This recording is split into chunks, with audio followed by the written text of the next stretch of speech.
IPL 2024లో భాగంగా రాజస్థాన్, హైదరాబాద్ జట్ల మధ్య జరగబోయే క్వాలిఫైర్ 2 మ్యాచ్ కోసం అభిమానులు ఆసక్తిగా ఎదురు చూస్తున్నారు. IPL 2024 ఆరంభం నుంచి వరుస విజయాలు సాధించిన రాజస్థాన్ రాయల్స్ ఆ తర్వాత చతికిలపడింది. వరుస ఓటములతో విమర్శలు మూటగట్టుకుంది. ప్లే ఆఫ్స్ చేరినప్పటికీ పాయింట్ల పట్టికలో 3వ స్థానానికే పరిమితమైంది. ఈ క్రమంలో అమీతుమీ తేల్చుకోవాల్సిన ఎలిమినేటర్ మ్యాచ్లోనూ రాజస్థాన్ గెలిచే అవకాశాలు లేవంటూ విశ్లేషకులు పెదవి విరిచారు.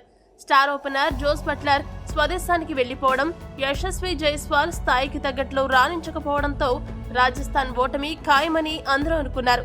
అయితే రాజస్థాన్ RCBకి ఊహించని షాక్ ఇచ్చింది. 4 వికెట్ల తేడాతో ఓడించి క్వాలిఫైర్ 2కు అర్హత సాధించింది. ఫైనల్ రేసులో నిలిచే క్రమంలో చెన్నై వేదికగా శుక్రవారం సన్ రైజర్స్ హైదరాబాద్ తో తలపడేందుకు రాజస్థాన్ సిద్ధమైంది. ఈ నేపథ్యంలో ఇంగ్లాండ్ మాజీ ఆటగాడు కెవిన్ పీటర్సన్ క్వాలిఫైర్ 2లో ఎవరికి గెలిచే అవకాశాలున్నాయి అనే విషయమై కీలక విశ్లేషణ చేశాడు. పీటర్సన్ ఏమన్నాడంటే, రాజస్థాన్, SRH రెండు జట్లు కూడా పటిష్టంగా కనిపిస్తున్నాయి.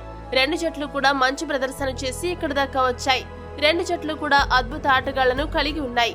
అయితే ఈ మ్యాచ్ చెన్నైలో జరుగుతోంది కాబట్టి ఒక విషయం చెప్పదలిచాను. చెన్నై పిచ్ పరిస్థితులు స్పిన్నర్లకు బాగా అనుకూలిస్తాయి. SRH కంటే రాజస్థాన్ జట్టులో మంచి స్పిన్ బౌలర్లున్నారు. స్పిన్ బౌలింగ్ ను బాగా ఆడగలిగే మిడిల్ ఆర్డర్ బ్యాట్స్మెన్ కూడా SRH లో లేరు. కాబట్టి SRH బ్యాటర్లు చాలా జాగ్రత్తగా ఆడాల్సిన అవసరం ఉంది. నా వరకైతే ఈ క్వాలిఫైర్ 2లో రాజస్థాన్ గెలిచేలా కనబడుతోందని పీటర్సన్ పేర్కొన్నాడు. పీటర్సన్ వ్యాఖ్యలపై మీ అభిప్రాయాన్ని కామెంట్ చేయండి. మరిన్ని స్పోర్ట్స్ అప్డేట్స్ కోసం మా ఛానల్ ని సబ్స్క్రైబ్ చేసుకోండి.